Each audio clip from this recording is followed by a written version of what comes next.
Men's day একটা হতে পারে না, ওমেন্স ডে একটা হতে পারে না। এই যে হাতে হাত রাখাটা, এটাই আমাদের গল্প। তোমাকে কি কখনো ভোটে দাঁড়াতে দেখা যাবে?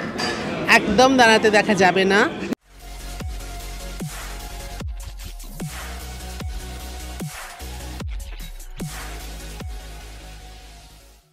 তার লাস্ট ইন্টারভিউতে তার সাথে কথা হয়েছিল, ওই দিন ছবিটা সেন্সর বোর্ডে গেছে, তিনি চাপে ছিলেন। ফাইনালি আজকে ছবিটা ঘোষণার পথে এগোচ্ছে, ধীরে ধীরে মুক্তির অপেক্ষায়। আমাদের সাথে আছে মানুষীদি।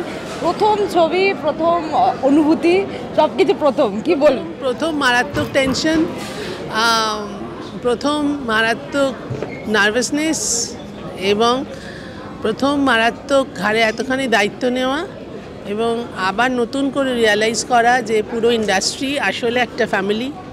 আমার বন্ধুরা সবাই আমার সত্যিকারের বন্ধু। সেদিন লাস্ট ইন্টারভিউতে তুমি বলছো ওই দিন সেন্সারে গেছে, আর আজকের ইন্টারভিউটা তোমার সিনেমার মুক্তির অনুষ্ঠানে আমরা আছি। হ্যাঁ, সময় বহিয়া যায় নদীর স্রোতের প্রায়, সময় বয়ে গেল, এবং আলটিমেটলি সত্যি সত্যি ছবিটা মুক্তির দিকে এগোচ্ছে। এটা একটা বিশাল বড় পাওয়া।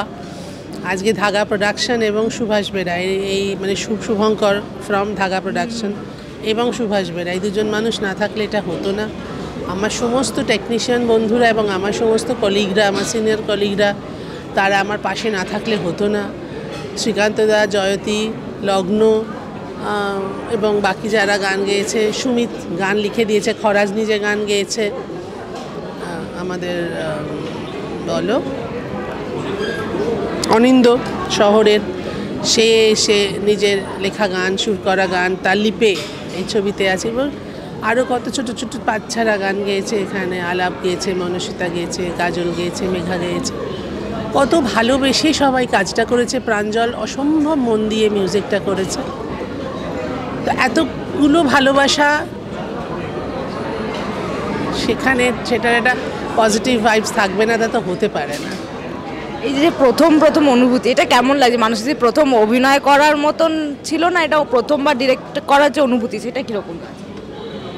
না, প্রথমবার অভিনয় করেছি তো তখন আমার 2.5 বছর বয়স, তো বোঝবার আগেই করে ফেলেছি। আর এ তো মানে 50 পেরিয়ে, এই মানে মারাত্মক টেনশন। ঠিক আছে, সবাই একসঙ্গে থেকে আমাকে বুস্ট আপ করেছে, এবং আমি একটা কনফিডেন্সের জায়গায় তো পৌঁছেছি বটেই। কনফিডেন্স একটা তৈরি না হলে তো এত বড় দায়িত্ব নেওয়া যেত না। এখন তো আমরা সবাই খুব থ্রিলার, সাসপেন্স, প্রচুর মারামারি, কাটাকাটি, খুন দেখতে দর্শকরা দেখে যাচ্ছে, সবাই থ্রিলার বানিয়ে যাচ্ছে। তুমি তো অন্য স্রোতে বইছো যে মানুষকে আনন্দ দেবো, এটা চিন্তাভাবনাটা কোথায়? যে এখনকার এক ধারায় বয়ে যাচ্ছে বলে তোমাকে একটু অন্যরকম মানুষকে দেখানোর জন্য কি? ইদানিং যত থ্রিলার ইত্যাদি তুমি যেসব বলছো, সেগুলো তৈরির বহু আগে 2019-এই ছবির পরিকল্পনা হয়ে গেছিলো। 2020 শুরুতে শুটিং হয় এবং তারপর বন্ধ হয়ে যায়। তো কোনো কিছু দেখে কোনো কিছুর পরিকল্পনা হয়নি এই ছবি আমার নিজস্ব ভাবনার স্ফুরণ। আমি যা ভাবি, যা ভালোবাসি, যা বিশ্বাস করি, সেই জায়গা থেকে ছবির গল্প তৈরি হওয়া। এবং আমি এটা আবারও বলছি, আমি বিশ্বাস করি যদি মানুষে মানুষে, পরিবারে পরিবারে, রাজ্যে রাজ্যে, দেশে দেশে এবং গোটা পৃথিবীতে ভালোবাসা যদি না থাকে, ধর্মে ধর্মে, তাহলে বিশ্ব টিকবে না। ভালোবাসা ইটারনাল, ভালোবাসার কথা তোমায় বলতেই হবে। ইভেন তুমি যে থ্রিলার বলো না, বলছো রক্ত বলছো, সেটাও তো কোনো ভালোবাসা থেকেই। এই যে রক্ত খইছে কোনো একটা খারাপকে শেষ করার জন্য, ভালোকে ভালো বলার জন্য, সেটাও ভালোবাসা। প্রকাশটা হয়তো আলাদা, তাদের প্রকাশে একরকম, আমার প্রকাশে আর একরকম, তফাৎ বলতে এইটুকু। এখন কি কোথাও গিয়ে মানুষ ভালোবাসতে ভুলে যাচ্ছে? না, সেটা আমি একদম বলবো না। ভালোবাসতে ভুলে যাওয়া যায় না, ভালোবাসতেই হবে, ভালো না বেশি উপায় নেই। কিন্তু ভালোবাসার প্রকাশটা পাল্টে যাচ্ছে। মানুষ কোথাও কোথাও হয়তো আমি পুরোটা হয়তো বলছি, হয়তো এই জেনারেশনের মনে হচ্ছে তোমার প্রতি আমি দুর্বল, এটা প্রকাশ করাটা আমার দুর্বলতা। আমি ওই দুর্বলতাটাই বিশ্বাস করি না। আমার মনে হয় ভালোবাসার কথা বলে ফেলা উচিত, না হলে সময় পেরিয়ে যাবে। তোমার ক্ষেত্রে এরকম হয়েছে যে কোনো কিছুর জন্য রিগ্রেট হয়েছে জীবনে, যেটা করে ফেলেছি, বলে ফেলেছি? দেখো, রিগ্রেট করার মতো বহু জিনিস আছে জীবনে, আমি সেগুলো নিয়ে খুব একটা ভাবি না। আমি এটা নিয়ে ভাবি যে আমার আরও কী করতে হবে। ধরো যেগুলো ভুল বলে মনে হয়েছে, আমি সেগুলোর ওপর দাঁড়িয়েই হয়তো আর একটা ঠিকের দিকে এগোচ্ছি। এইটুকু। এখন এই বয়সে এসে দাঁড়িয়ে তুমি যে বলছো এখন আরও একটু চাপ বাড়লো, তো আরও অনেক সিনেমা বানানোর পরিকল্পনা তো আছে দিদি? পরিকল্পনা আছে, অনেক গল্প মাথায় আছে, কিন্তু অ্যাসিড টেস্টটা পেরোই। এই টেস্টটার উপর কি ডিপেন্ড করে বাকি কাজগুলো রয়ে গেছে? হ্যাঁ, এই টেস্টটার ওপর ডিপেন্ড করে বাকি কাজ রয়ে গেছে। কিছু পরিকল্পনা হয়তো শুরুও হয়েছে তলায় তলায়, কিন্তু এটা আগে হোক। খেয়েছো বাবু? খেয়েছো সবাই? এই যে অমিত, আমাদের আর্টের দায়িত্ব ছিল অমিতের ওপর। কত যত্ন করে এবং কত যন্ত্রণাময় দিন পেরিয়ে বলতে গেলে বিনা পয়সায় অমিত কাজ করে দিয়েছে এটা আমাদের জন্য, কারণ এটা আমাদের গল্প। মানে সিনেমাটা তৈরির পেছনে বহু মানুষের ভালোবাসা জড়িয়ে আছে। সিনেমাটা তৈরির পেছনে বহু মানুষের ভালোবাসা জড়িয়ে নেই, সিনেমাটা তৈরির পেছনে সব মানুষের ভালোবাসা জড়িয়ে আছে। সিনেমাটা তৈরির পেছনে সবার ভালোবাসা আছে, সেই জন্য আজকে এরকম একটা অনুষ্ঠানে এসে আমরা এটা নিয়ে কথা বলতে পারছি। একদম একদম তাই, এই জায়গায় আমি পৌঁছতেই পারতাম না। এই যে তুমি বলছিলে প্রথমে শুটিং শুরু হলো, তারপরে বন্ধ হয়ে গেল, আবার শুটিং শুরু হলো, যখন বন্ধ হয়ে গেলো তখন কি কোথাও কি একটু কনফিডেন্স ডাউন হয়ে গেছিলো দিদি? না, আমার কনফিডেন্স ডাউন হয়নি। আমি পরিকল্পনাটা করছিলাম কিভাবে কি করা যায়, কারণ তখন চরমভাবে কোভিড ছড়াচ্ছে, তখন কাজে বুঝতে পারছিলাম না কোন দিক দিয়ে হাঁটবো, অপেক্ষা করছিলাম। কারণ আমি বিশ্বাস করি যে সমস্ত অপেক্ষা শেষে একটা ভালো প্ল্যাটফর্ম ওয়েট করে, তো সেটা আবার আমার জীবনে প্রমাণিত হলো।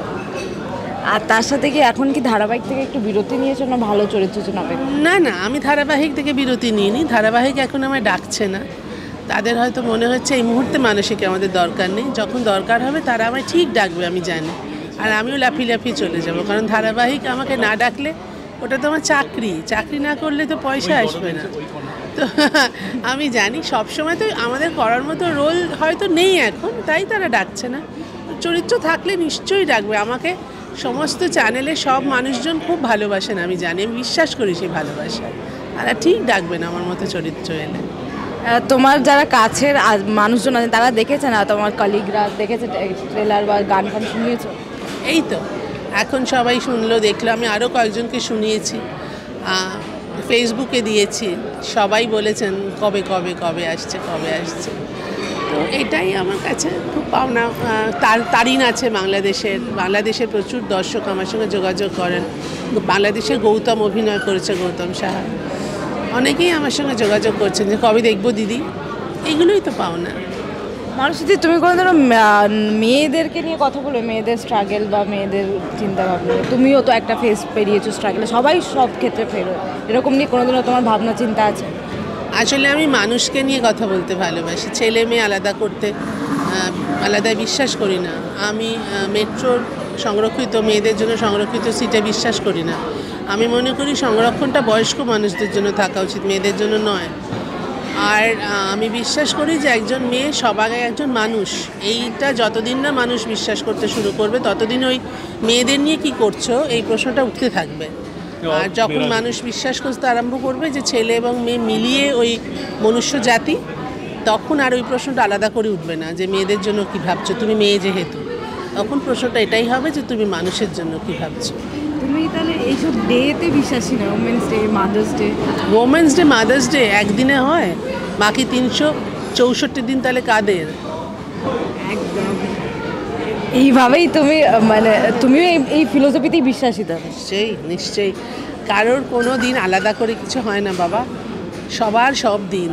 ফাদার্স ডেও একটা মাত্র হতে পারে না, মাদার্স ডেও একটা হতে পারে না, মেন্স ডেও একটা হতে পারে না, ওমেন্স ডেও একটা হতে পারে না। এই যে হাতে হাত রাখাটা, এটাই আমাদের গল্প। এই হাতটা একা কিছু করতে পারে না, এই হাতটা একা কিছু করতে পারে না।